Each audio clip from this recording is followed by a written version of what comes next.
I met him first, say, in 1929, through the intervention of a friend of mine, common friend, who asked Mr. Gandhi to see me, you see.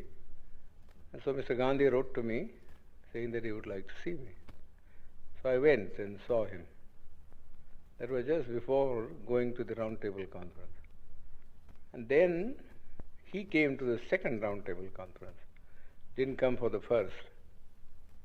And he was there for about 5-6 months.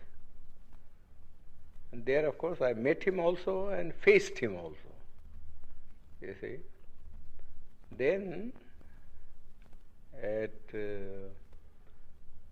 once thereafter, he also, after the signing of the Pune Pact, you see, asked me to come and see him. So I went to see him. He was then in jail, you see. But that's all the time that I have met him. But I always say that as I met Mr. Gandhi in the capacity of an opponent, I have a feeling that I know him better than most other people because he had opened his real fangs to me, you see, and I could see the inside of the man.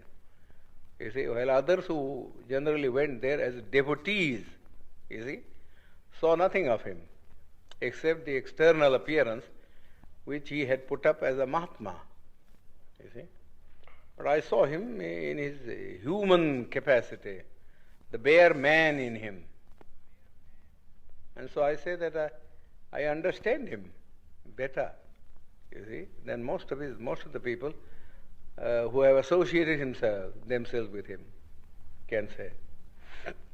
So how would you sum up what you found in him? Well, I must say at the outset that I feel quite surprised, you see, at the interest which the outside world, Western world particularly, seems to be taking in Mr. Gandhi.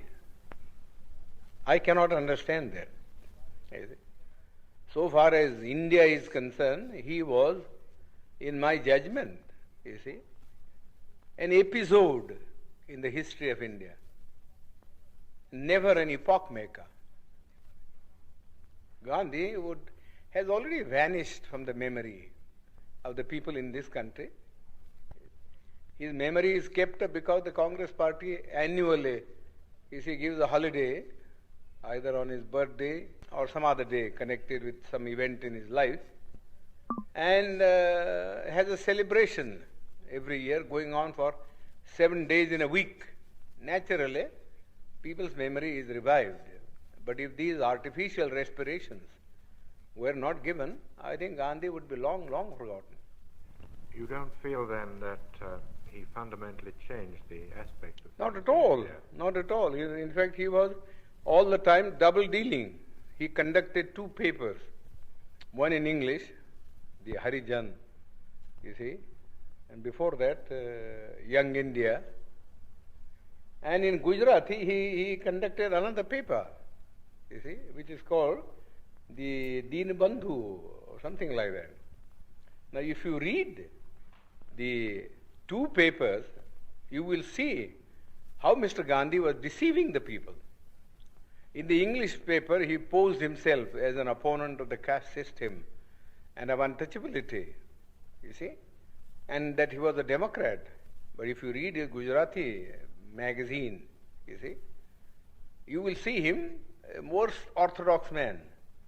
He has been supporting the caste system, the Varnashram Dharma, and all the orthodox dogmas, you see, which have kept India down, you see, all through ages.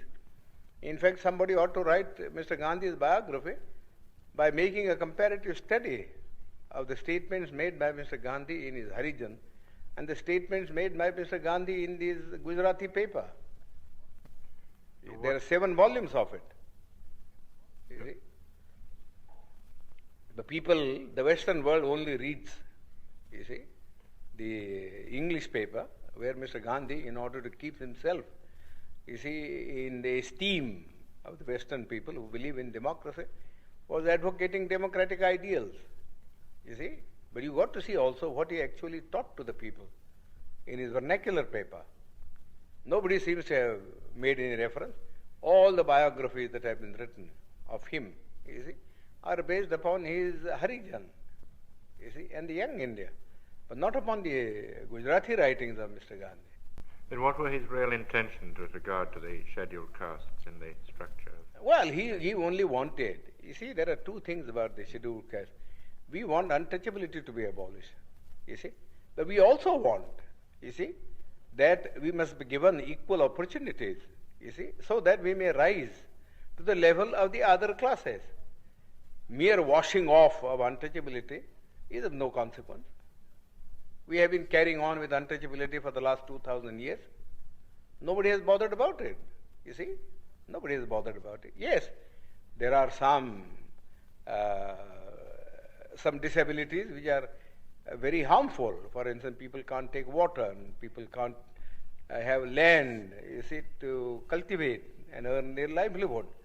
But the other things which are far more important, you see, namely that they should have the same status, you see, in the country, and that they should have the opportunity to hold high offices, so that not only their dignity will rise, but also they will get what I call strategic positions from which they could protect their own people. Mr. Gandhi was totally opposed.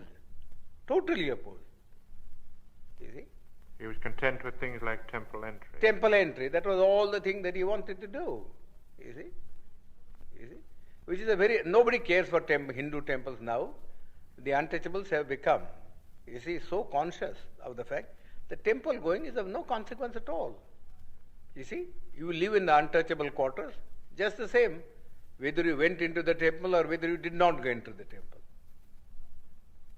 You see, people, just as for instance, people at one time would not allow the untouchables to travel by railways, you see, because of pollution, you see.